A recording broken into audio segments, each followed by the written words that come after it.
Johnny Mac, Jody Mac, and Christopher Franklin. You're Chris Franklin. I'm just double checking. You are Christopher, right?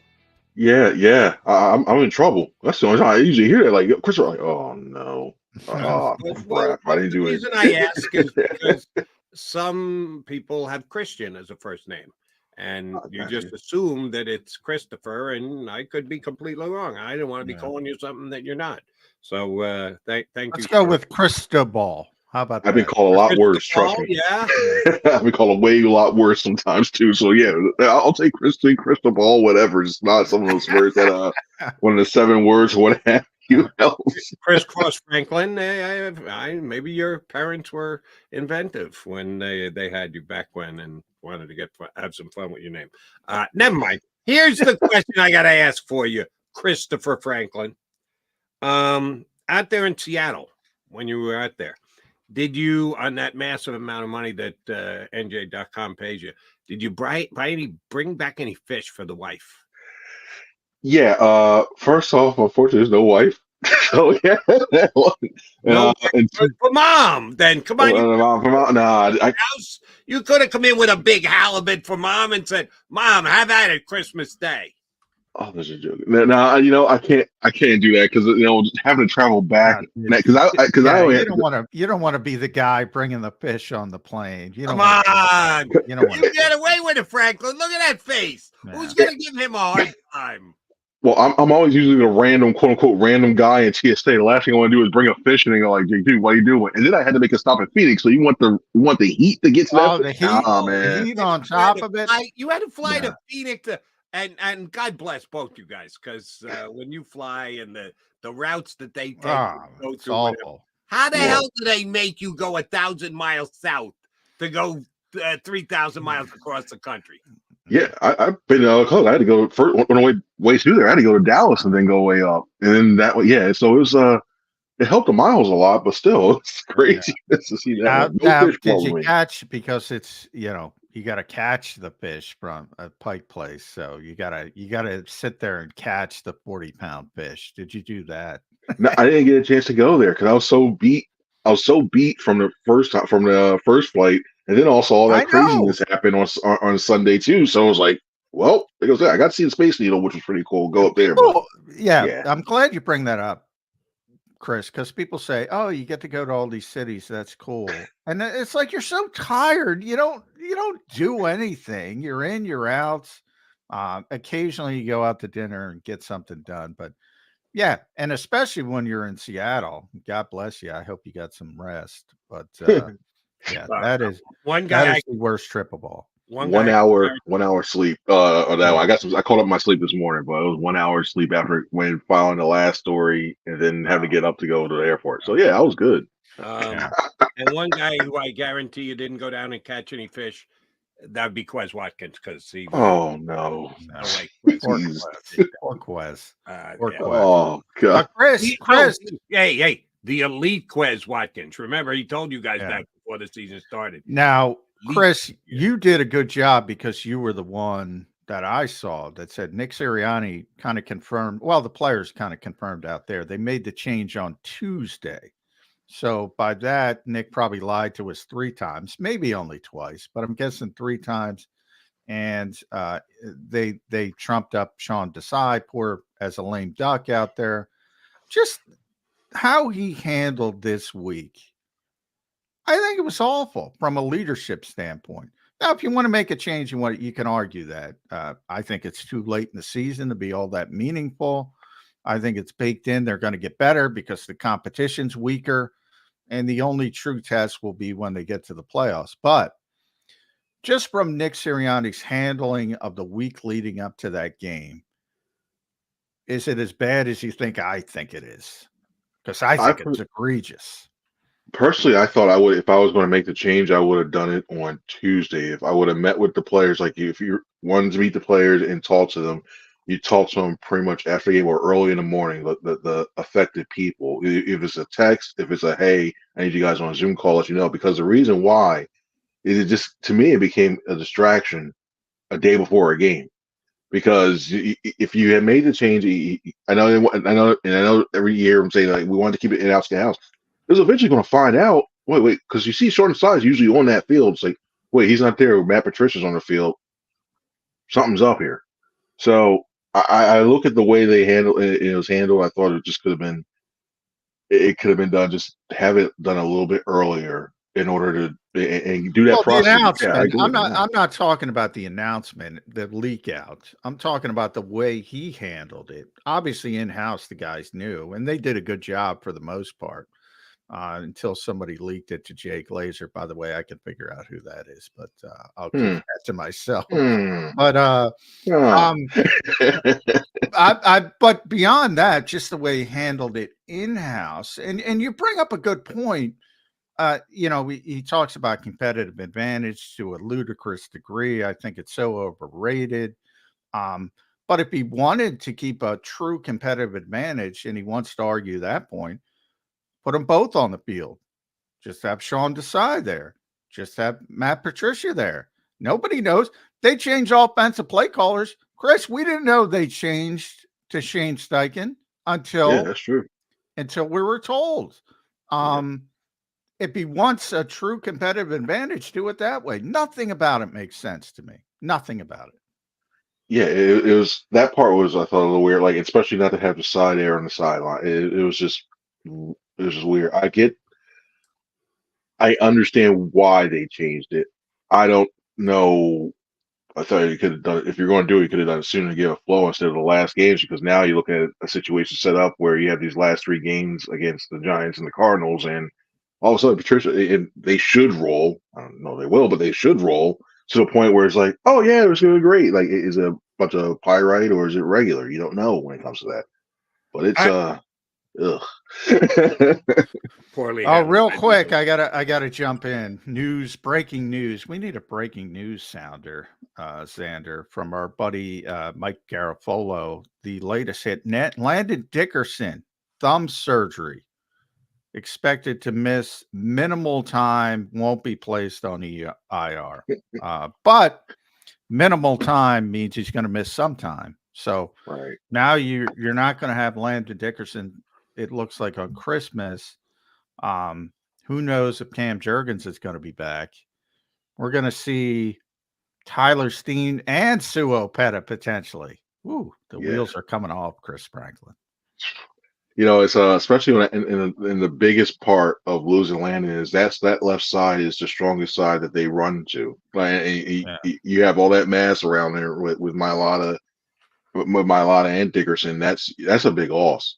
I think Cam. When you lost Cam, I thought that is significant. The fact you lose continuity. When you lose that left side of having Mailata running with Dickerson and the push they get from there, and especially the edge, you look at the yards per carry to that side, it's the highest. It's the highest on direct rushing direction they have on the team. So that's a huge loss in terms of that, and especially with the Giants, how much they like to blitz, and you don't know the different directions. It could become a problem. It really could. All right, Chris Franklin, we spent a lot of time since the game the other night talking about the defense and not enough time about the offense, at least in my opinion. And I think the offense was more culpable. The defense didn't help. The defensive line getting no pressure, inability to tackle. Don't give them a free pass. But the offense should have been much better against the Seahawks. And the offense in general, all year long. Jalen Hurts has either gone backwards or regressed. Call it what you want. We agree, you understand that's basically the same thing. There are probably 20 reasons why that's the case. In your opinion, what's the number one reason that Jalen Hurts? If we can all agree that he's not as good as he was last year, he's gone backwards, he's regressed, call it what you want. What's the number one reason why? He's not taking what the defense gives him. He's not finding that open option. I think that's the biggest thing. I understand you want to make a big play, make that explosive play. You got the receivers to do it, but sometimes you can't force it into double coverage. Sometimes you can't force it triple coverages at times too. There's nothing wrong with taking a check down for 5 yards and using that to keep the drives going. Now, especially early on, especially if it's with these ability for these receivers to get yards after the catch, it's there. It's very much there, and it doesn't help this. I know it doesn't, and this is not Jalen. This is not me saying Jalen's looking for stats or anything like that for it. So don't think of it that way. It's not. It's something when it comes to there's nothing wrong with going with 3 or 4 yards on first or second down and getting yourself in those second and third and shorts to the point where you have to now you're looking like, okay, you got to force something in their third defense. What you're doing on third and long. Now you really play to their advantage. So if it's not ego and overconfidence, what is it? If you say, well, it's just missing. I think he's missing some receivers. I think it's some of that's there. He's not. He's just trying to force a big play. I think that's the case of it. Trying to force it down the field. Now, judging by social media, because I thought, we don't know. We don't know the progression on certain plays. That's why I always try to tell people to be careful, when you take screenshots or whatever and say so-and-so is open, maybe that's not where the progression is supposed to go. Nick talks about it all the time. Now, AJ's out there battling with fans, as he's wont to do on occasion, explaining that he was the first read on that particular play. And I don't even want to go. That's a bad play call in that situation. Yeah. Because all you need is getting in field goal range for Jake Elliott. And even if that play's completed, you're at maybe the 20-yard line with 6 seconds. So you make it an easier field goal, but there's not really a great upside. It's not like you're going to get a touchdown. Mm-hmm. But the larger point to me is, and it could be Slay, could be Kenny Gainwell going back to the halftime incident. We haven't talked about this. This team's got to get off social media. Can you even do that in this era? No. I mean, they got to get away from it. It's toxic, and it's affecting them, I think. At least certain players. No, you can't. That's the livelihood. That's where everybody lives it now. It really is, and it's the first thing they go to when not just halftime and in a game. You go in that locker room, you see it too. There's look down the phone, check it a little bit, and then they go on. Some of them still are in the pads, but they're still checking it out and everything too. So it's one of those things where you wish you could get away from. You say, hey, listen, because sometimes this fan base. Sometimes they'll win or lose, so you'll have people going, yeah, but, or if you lose, they'll really come after you. It's a lot of times we just gotta say, you know what, just get away from it, man. It's rough, and he's nuts too, because when he looked at last week, that when he was treated to that quote that him being anonymous source, he wasn't that just only just gets you more and more frustrated. It's one of those things where I remember what he said earlier in the year, he was going to give it up, and then now you see him back on. It's stay away from it. It's nothing good's going to come out of this unless you want to say, hey, you know what? I gave away X, Y, Z for a toy drive or whatever. You want to see what people say after that? All right, yeah. But other than that, especially around time of year, but right now, just stay away, especially during the losing streak. And I think even worse than social media is podcasts. The Slade podcast could be very detrimental to this team going forward. I'm sorry. What are you getting on my case for? I played perfectly. Everybody else didn't. Throwing his teammates under the bus. That was because he had to have the surgery and he wasn't around for the tail end of this week. That became a much lesser story. But that could have been a huge divisive story as well when he's calling out his own teammates after a game in which you got your tail kicked as a team by the Dallas Cowboys. Hey, I did my job. What are you getting on my case for? Is this team splintering, Chris Franklin? I don't think they're splintering yet. Just the way I think you usually can tell, when you can usually tell in a locker room when it's splintering because there's a lot of that quiet and it's a lot of that. But I don't think they're splintering yet. It's one of those things where I think if they lose 2 more and they get bounced first round, you won't see them then. But I think it's one of those things that's when you start seeing things fly after that. I don't think they are right now. In fact, I wouldn't be surprised if they nipped it in the bud ASAP. Somebody goes approaches them and go, "Yo, just tone it down a little bit." I wouldn't be surprised if one of the other people said that around there. Maybe Nick did too. Who knows? But I don't think they're splintering just yet. But the boat's shaking a little bit. The boat's shaking right now, especially losing Ghost to along to that. The boat's taking on some water, no question about that. But I think the schedule helps them out. I can't even imagine them losing. I guess I could imagine them losing one of the final 3, and that would probably be if they're not completely playing in week 18 for whatever reason. but boy, the schedule lightens up. And that's part of my problem with the change of coordinator. You knew you were going to get better for these final 4 weeks. Now, if Nick Sirianni believes Sean decides that bad at his job, then you got to move on. So I got to believe he thinks he's that bad at his job and he had to move on. Otherwise, it doesn't make any sense because you're going to have this, and as you mentioned, you're going to have this improvement over the final month of the season. Now, most people are going to leave the context out of it, and then you're going to get to the playoffs. And maybe it's not even the first round, but then you're going to have to face Detroit or Dallas and then San Francisco if you're lucky enough to go as far as the NFC Championship game. And then you're talking about the offenses that you could not stop. I don't think anything's going to change from that perspective. They're just not equipped. Unless Avonte Maddox gets back. Is he the savior? The practice window. Is he cleared for a walkthrough Thursday? The practice window is going to start this week. I don't know when they're going to do it officially, but it is going to start this week. Can a slot corner, and Avonte's a very good slot corner, can he make a big difference on this team if he's able to get back? I think it helps a little bit, especially in between the numbers and what you can do with him. Because I thought when it comes to their defensive backs, I think he's their best blitzer that they have. We saw him come off the corner at the edge a few times. So I think it can impact you in some of those packages and that way. But I don't know if it's one of those things where you're like, all right, the defense is all cured, everything happens, and don't worry, everything is fine, everybody. Don't worry about this. I think there's still some issues with this defense that are beyond Avonte Maddox. Certainly he helps out a lot. But you got to put the caveat of how long will he last there, too. That's another thing, too. You just came back from that.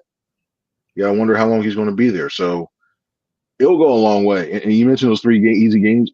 I'm not so that Cardinals game. I noticed the Cardinals. I'm not so sure. Kyler can do some things. Yeah. And we've seen this defense with mobile quarterbacks and how they've hurt them in the past. So I don't think that game, the Giants games, I think they're manageable. The way this team's playing right now, I don't think it's going to be a cakewalk. I think it's going to be a little. I think their defense is playing well, the Giants' defense. But the problem with the Giants is they don't let Tommy DeVito do anything. They don't even let him do anything. So if they're down by a score, then they might let him chuck the ball to try to win a game, as he was able to do against Green Bay. But half of it is they don't even let him do anything. So you don't have to worry about explosive offense like Kyler Murray. So I know it's nowhere near when it comes to comparison because the receivers the Seahawks have, but when it comes to Drew Lock, same thing. It's like one thing. It's like I look at them and I'm like, Drew Lock's a new Joe Webb in that aspect of is a guy you feel to contain, a guy you should have stopped, a guy who should not have marched that team down 92 yards down in the last 2 minutes.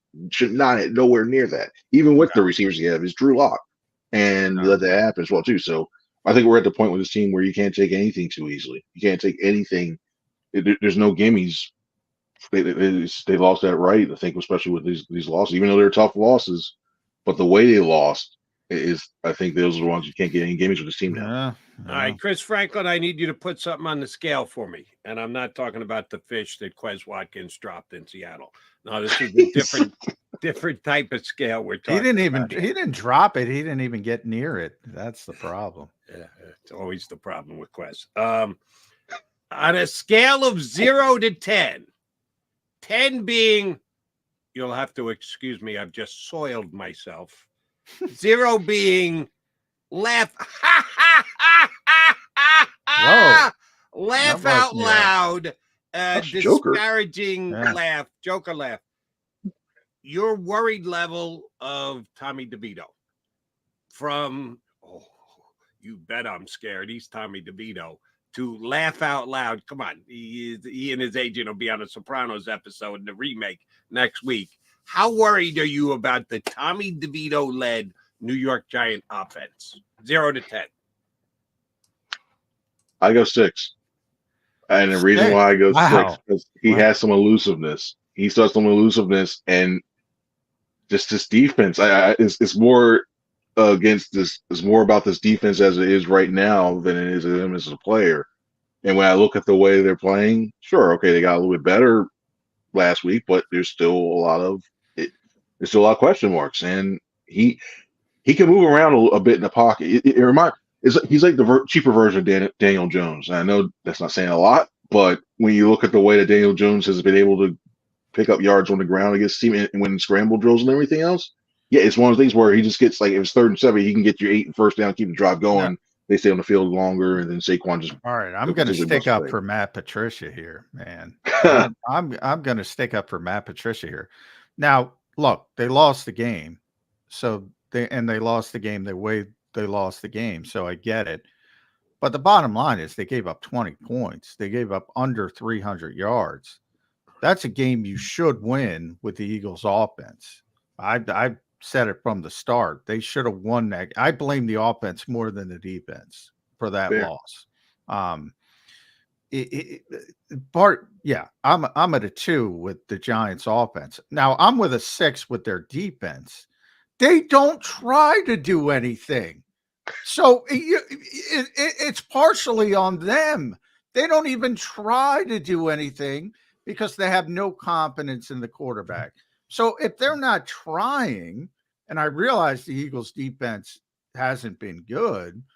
And my biggest problem, by the way, is there were 2 3rd and 10s, including the game winner on that final drive, Chris. So 3rd and long, still a problem. James Bradbury, man, I love James Bradbury. It hurts me to say, but he is having a bad season. Great guy, but he's having a bad season. There's plenty of issues.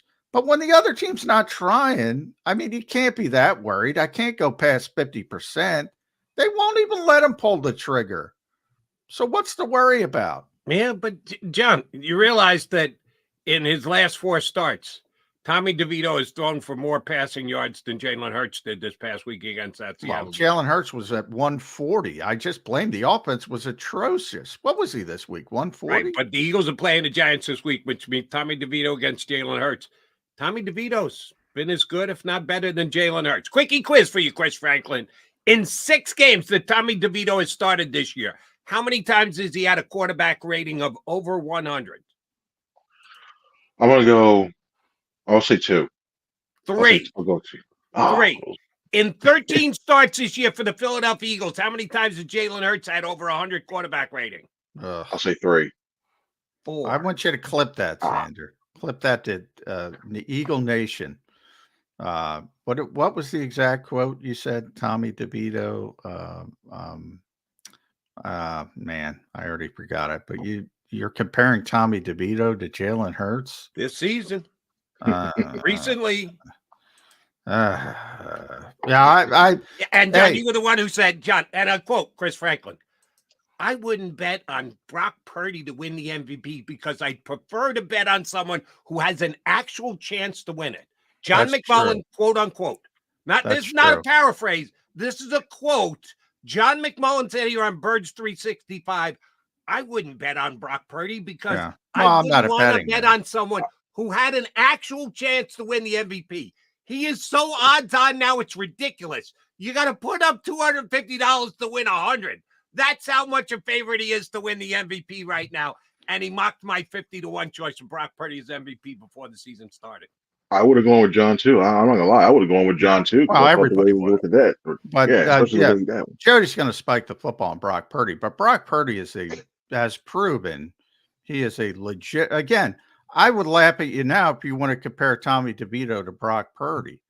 I mean, again, now back Purdy. We've done every single week. Jalen's not. We can legislate Brock Purdy to the ends of the earth. And that's why I want to get Chris Long on the show to talk about context. Context matters. He's in a tremendous offense. Not his fault. He's doing a great job with it. The most impressive thing with Brock Purdy, I say all the time, Jimmy Garoppolo couldn't do what he did. So he's a hell of a lot better than Jimmy Garoppolo, who I'm not a big fan of, as Jody knows. He's a very good quarterback. But if you stick him in this disjointed Eagles offense, guess what? He's going to look like garbage because he doesn't, you got to scheme guys open. You got to get the football out of his hands quickly. Tommy DeVito. Yeah. I mean, what are we talking about here? What are we talking about? This guy's Jeremy Lin. He's going to be a footnote and then he's going to be gone. Might be. He's going to be gone. He could very well be Jeremy Lin. Jeremy Lin lasted several months, John. Are you 100% sure that Tommy DeVito doesn't come in and Jeremy Lin? Yes, here's why. And again, you're looking at box score. I get it. He's had some impressive games. And again, I'm not looking at box score. I actually watched the game, John. I've watched the Giants play. Well, you just gave me statistics. So you're looking at statistics. Okay. So you need me to say it on camera. I've watched the Giants play these last several then weeks. You know, Tommy DeVito has made some really nice passes for the majority of the game. If you watch the games, because I've watched the Giants games as well, did they let him do anything in the first 3 quarters? Are they very safe? Did they even let him? John, if they did, they should be fired. If Brian Dable comes out and lets Tommy DeVito play like Josh Allen, he should be fired. He should be on the unemployment line with Sean Desai. That would be mismanaged. That would be miscoaching. Of course, you're going to keep a quarterback who's never played in the NFL before somewhat under wraps. But when he's been asked to make a good throw and help him win a game, the Giants won 3 straight games. My point is worrying about this offense as an explosive offense against the Eagles defense, which has been struggling. Half of the battle is won for them because my entire point is they don't let them do anything, which you agreed with. If they're in a position to win the game late, and they said in Green Bay, and that was the quote from Brian Daboll against the Packers, go rip it. We got a chance to win the game. Go rip it. So if the Eagles are 17-14, say, and he comes up and says, go rip it to try to win the game, and they lose, yeah, you should shit on the Eagles. But throughout the entirety of the game, they're going to try to manage it to get to the point where they can steal the game. I'm saying the quarterback isn't going to win them games. The quarterback isn't fearful. The quarterback isn't. The game last week against Green Bay, John. I just explained it. I just explained the Green Bay game. That was and Chris has got to run. We're sorry, buddy. I'm sorry, guys. Yeah. He's got to write up the land to Dickerson. Chris Franklin at C Franklin News and NJ.com. He got bogged down into one of our arguments. I apologize, Chris Franklin. Mom and Dad are fighting again. I can't take it anymore. Thank you, guys. I will see you later in the week, hopefully talking to the new de facto defensive coordinator. So I'm sorry, Chris, but yeah, you guys are good. We get bogged down into it. But thanks again, Chris. And we'll continue, yes, with our Tommy DeVito discussion. Yeah, I mean, that's the game I brought up, Jody. Brian Daboll said it,